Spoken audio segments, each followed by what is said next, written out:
Shalom. All praises to Salakia. I always get a dry throat when I'm about to make a video. I got water with me. Anyway, Kal Halalim La Abanawa Yahweh, Bahashem Yahweh Shai, Bahashem Rakak Warash. Double honors to the apostles, bishops, elders of Great Millstone, and Shalom to the prophets of that body, and Shalom to the 144,000. Yahweh Shema Shai Barakatam to the elect and their families. Abaratazah.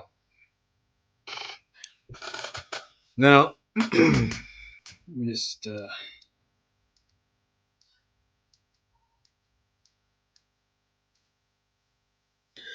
now who you see on the screen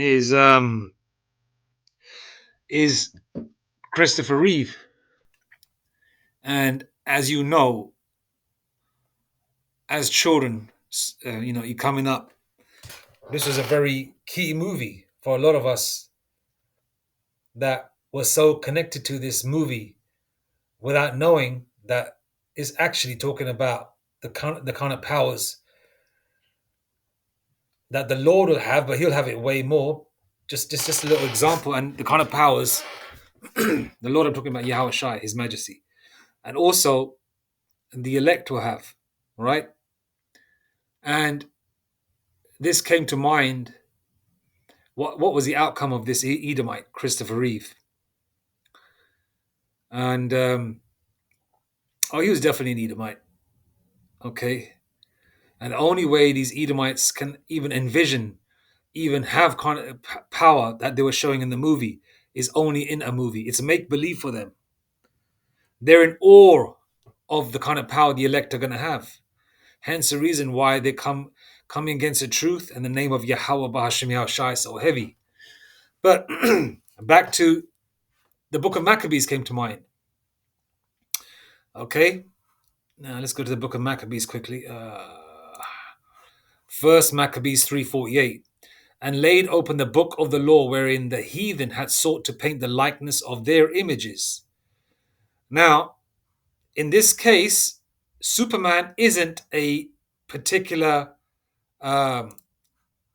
person from the Bible, but since he donned a Hebrew name, Kalel, okay, and he was portraying himself to be the Lord, changing time, saving people, being the savior of the planet, right? What did the Lord do to him? This Edomite, who's proclaiming to be the Lord himself, where in the book of Leviticus it says that leprosy, no melanin is a curse, and in the movie they show him getting his energy from the sun. Since when do Edomites get energy from the sun? The sun repels them. The sun hates them. They get red like a lobster. They go redder. Yeah, if you've seen the movie Summer Rental with John Candy, those of you that are old school, when he's on the beach on holiday with his wife, he goes in the sun, he gets burnt, he's in pain. Ooh, ow, ooh, ow.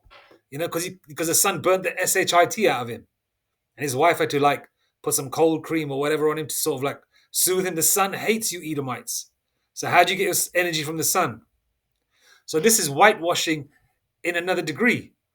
Basically, this is Edomite washing.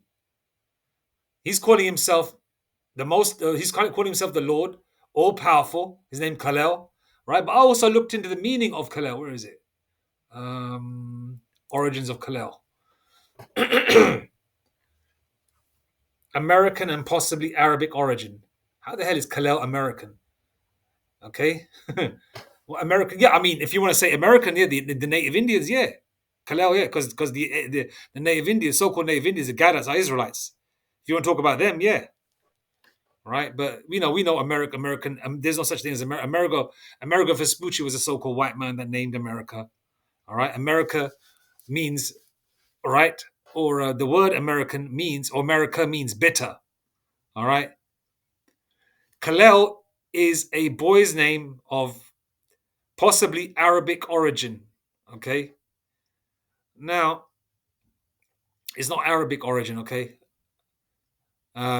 It's they're going to say Arabic origin because the Muslims are so supposedly an Abrahamic religion. I've never met a Muslim called Kalel ever. All right, and if anything, if let's just say the Arabs did use this name, right? They only use it because it's of Hebrew origin. A lot of Arabs use names like what do they use? They call themselves David, which is David, or they call themselves Dawood, which is David. They call themselves, and some of the girls are called Susan, right? But they're Muslim. They have a Muslim last name. They have biblical names. They use biblical names like Sophie and all that as well. All right. So yeah, ultimately it comes from the Hebrew. All right. But then again, let's go here. Kal-El is a Kryptonian birth name of Superman, invented. Esau trying to see what I mean. Esau trying to, trying to take everything. Invented in 1938 by Jerry Siegel. Siegel, you see that in it? Amalekite, small hatter name. And Joe Shuster, probably Amalek too. It resembles Hebrew characters meaning voice of God. See, Kal-El, right? Elder Apostle Tahar said it means all powerful. All right, so I was trying to find that, but I couldn't find it. Truth be told, I didn't use Google as a search engine. I'm using Microsoft Bing. But nevertheless, this still hits. All right, so it means all powerful, but it says here it resembles Hebrew characters meaning voice of God. So some interpret that as its meaning, right? Let's see. There's something else here I want to show you as well. Okay, yeah, Kalel could be Khalil. Yeah, in Arab. Yeah, there you go. All right. Um, okay, here's another one. Kalel meaning and origin. The name Kalel is of Hebrew origin and is derived from the name Kalel, Kal-El, which means voice of God or vessel of God. Vessel of God, which means the Most High's vessel, right? And Hawashai was Most High's only begotten son. So when you think that the Most High's uh, first creation, His Majesty Yahweh Shai Hamashiach, would be the ultimate vessel of the Most High, right? But how did they show this the Most High's vessel as an Edomite? Leprosy, when leprosy is a curse pursuant to the book of Leviticus. Okay, then they show him obviously with a slick back hair and everything, completely clean shaven, wearing a mantle, you know, trying to look like um, trying to look like a Mo, but donning a Hebrew royal name, right, and calling himself the vessel of God with leprosy, an Edomite, flying around, going back in time, changing situations, changing scenarios, making people alive again that were deleted. You've seen the movie part one and part two and part three. I don't know which part it was. I think it was part one where Lois died and some sand went on her. She went underground or some shit, and then he went back in time and so basically, he's showing himself to be the Most High or the Son of the Most High. And what happened to him? Let's go to Hebrews 10:31. It is a fearful thing to fall into the hands of the living power. The living power is Yahweh Bashem Yashai. What happened to him? There you go. This is what happened to him. He was in a wheelchair for the latter years of his life.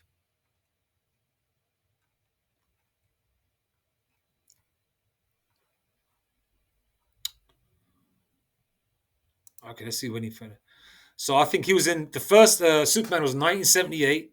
The second one was 1980. Then the third one probably 1983. Right? Probably 1983. Inside the devastating accident that left Christopher Reeve paralyzed from the neck down. All right? Look at him. This is what he became. This is your Superman, Esau. All right? This is what you get for calling yourself the vessel of God, all powerful, Kalel, the voice of God. Huh? Giving yourself a Hebrew name, wearing a mantle, changing time, portraying yourself to be the Son of the Most High. This is what you get. All right. So I said he. So listen, man. This is what happened to that guy that made the latest the Jeebus movie. That guy in 2004, I believe, right? And while he was making the movie, the late, the, you know, the movie around Jesus, I think it was a 2004, right? They say he's a Jake, but he looks like an Edomite. Um, he got struck by lightning twice. Maybe that's why the Lord had mercy on him. Even Apostle Tar brought this out. Maybe that's why the Lord had mercy on him because he's an Israelite and it didn't delete him, but he had the Edomite look. I think it was late 90s, early 2000s. It came out the movie. The late, it was an epic one. I think Mel Gibson was involved in it, right? Maybe that's why the Lord had mercy on him because he isn't possibly an Israelite. That's why the Lord didn't delete him, even though he got struck by lightning twice while making that movie, portraying to be the Lord. Okay, so but this guy's an Edomite. That's why the Lord took him out. And this happened in '95. I thought it happened earlier. Christopher Reeve's accident at an equestrian competition on May the 27th, 1995, made headlines around the world. The actor had risen to fame in the 1970s in the Superman film series as the Man of Steel himself. Not so Man of Steel there, is he? He was a beloved, he was beloved Hollywood heartthrob, so fans were devastated when they learned what happened to Christopher Reeve.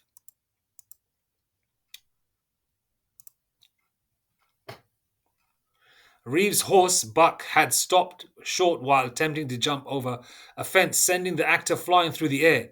Reeve landed headfirst on the other side of the obstacle, fracturing his top cervical vertebrae. The fall left Reeve paralyzed from the neck down and unable to breathe on his own. Okay? The actor initially fell into deep depression and even considered ending his life. Okay?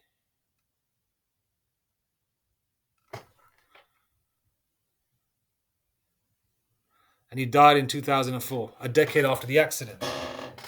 All right, that was his end. That was his highlight, was Superman. Those three movies he made. Superman 4 was whack. You know? This is what happens. You know? So this is just another little bit of whitewashing that they do from everything. How they whitewash the Lord. Edomite washed the Lord. Made him look like a so-called white man. You know? How they made Robin Hood look like a so-called white man when he was a so-called black man. How they made Bass Reeves, who was the Lone Ranger, okay, who's a so-called black man, made him look like a so-called white man. But now these truths are coming out in these last days. That all these cool characters that we heard of as children, all these shows that we saw, from Superman, from to the Lone Ranger. I used to watch as a child in the 80s, the show from the 50s, the Lone Ranger, right? To Robin Hood and his merry men, right? To the knights, to the kings of Europe, all these kind of these epic movies that used to come out, right? To what else? To all the greatest martial arts, all the movies centered around martial arts. All these arts come from Israelite, the so-called Black, Hispanic, and Native Indian. All right, all these people are our people, but they're portrayed as heathens in the movies. Okay, using heathenistic faces, which is basically, the heathen hath sought to paint the likeness of their images. And I'll show you another one. What do you think is going to happen to this guy? Where is this guy, man? David Rothschild.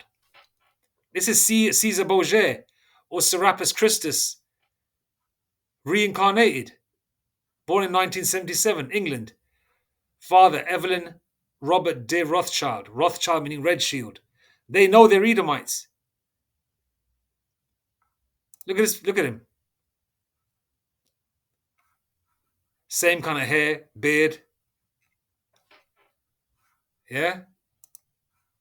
Look at him. This is Caesar Borgia. Serapis Christus reincarnated. What do you think is going to happen to him? Now, these are obviously old pictures. I haven't seen him in the media lately. But what do you think is happening to them right now? They're probably, they're scared shitless, man. probably in their bunkers right now because shit's about to pop off. All right, these people have got a lot to pay, a lot to pay. All right, this guy has been the template of your Messiah. That's why a whole lot of you Asian women, you black women, Hispanic women, you Indian women, whatever women you are, whether you're Israelites or heathens, you marry these Edomite men, right? Because you number one, and you not knowing that you're marrying. Listen, Jacob is known as a worm in the Bible, worm Jacob. So how much more less this filthy rat, this Edomite you're marrying, because you assume every so-called white man is related to the Messiah, assuming the Messiah looks like this devil, right? What do you think is going to happen to him when the Lord said, judgment shall begin at the house of the Lord, right? You've seen a whole lot of Jakes being deleted. What do you think is going to happen to these Edomites, man? Right?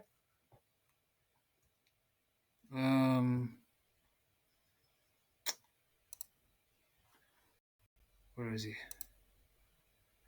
This is him today. This is who you follow. Yeah. And look at this guy who's portraying him, Mark Ryder, as Caesar Borgia. Doesn't this guy look like David de Rothschild? See, they chose a guy that looks that looks like him. Look, that's Mark Ryder, Caesar Borgia in the Borgia TV series, right? Look at him. Memorize that face, right? And let's go to David de Rothschild. Look at that. They know this is Caesar. Look, that's why they got a look-alike of this guy. All right, this is Caesar. This is your Jesus the Christ. You're Jesus the Christ. Go to images again, man. This is who you've been praying to. You've been praying to David de Rothschild. You've been praying to Caesar.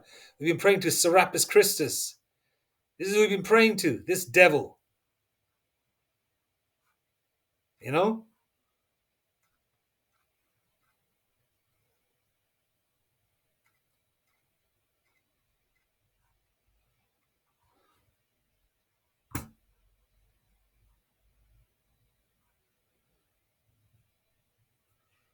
You know, the Lord is long suffering, man. But swift judgment's coming to these heathens.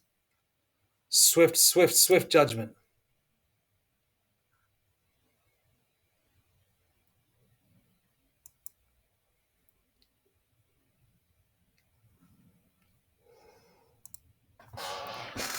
So I'm going to go to one last scripture. I'm trying to make this as a quick one. Just wanted to point it out. And these are examples, of modern day whitewashing and old day whitewashing. You see Christopher Reeve being shown as the voice of God or the vessel of God, which Kalel means, or Kalel means all powerful. And what was his outcome? Right? Now, what do you think the outcome is going to be of David de Rothschild? The Lord's going to make his situation. Well, listen, he's part of the elect on the left hand side. He's part of the those Edomites that are going to be. The elect are going to pull them out of from the underground bunkers. Because they're going to be so scared. They're going to say, "Hide us from the wrath of the Lamb." So he's going to be the first fruits of slavery. So his end, this cracker, he's going into slavery along with his familia. Exodus 15:3. The Lord is a man of war. The Lord is his name. Okay? All right? All you heathens are going to get it, man. We know who you are. You're a bunch of liars. You're a bunch of frauds. All right? This is your ending. Okay? Enjoy your thanks stealing, your thanks killing. Do your demonic prayers. Do your demonic prayers with your winter solstice and all that bullshit. It ain't going to work. Because the demons ain't answering to your whim every requirement, are they? Enjoy it. This is your end now, devil. The lies are unfolding. You are a nobody people, and you are going to be a nobody people. You're a nobody people in your rulership now. Even in hell, your women, right, desire the so-called black, Hispanic, and Native Indian man. Even in hell, right, you can mock the so-called black man, Hispanic man, and Native Indian man. How do you always show the so-called black man in your movies, though? And in music and in shows? He's always stands out of the crowd. Okay, while you guys are just a bunch of cucks. All right, even in hell, we are superior to you devils. And in the day and in the power and in our rulership to come, you're just gonna go back to the lowly pieces of shit that you were before. Okay? Now I just wanted to show just an example of so-called whitewashing or Edomite washing, and what happens to someone as low as Christopher Reeve, who portrayed himself to be the Lord, the vessel of God, as Kalel means, or all powerful as Kalel means, right? Wearing a mantle, which is a sign of royalty, which is mainly Israelite men wore that. Only Israelite men wore that. Okay? And what happened to him? In literally what? 10, 15 years of him doing Superman, the Lord got his ass. You know? Because he was riding a horse, wasn't he? What did the Lord say to the Edomites? So, what did the Lord say in the scriptures? He's seen servants on horses and princes walking the earth. All right? The Lord said he's seen servants on horses and princes walking the earth. And then what happened to Christopher Reeve when he was on a horse? He fell off it and broke his fucking neck. All right? Because he was not meant to be on a damn horse. Neither are you. All right? And that's the outcome of someone low like Christopher Reeve. All right? Who's just a regular Edomite cracker. These guys are going to get it the worst. You guys are the first fruits of slavery, man. All right? Just a little example of just example of Esau painting the likeness of his images and the outcome to regular crackers and what's going to be the outcome to, um, the first fruits of slavery. Okay? All right? Anyway, all praise to Yahweh Hashem Yashai Bashem Rakakurash Shalom.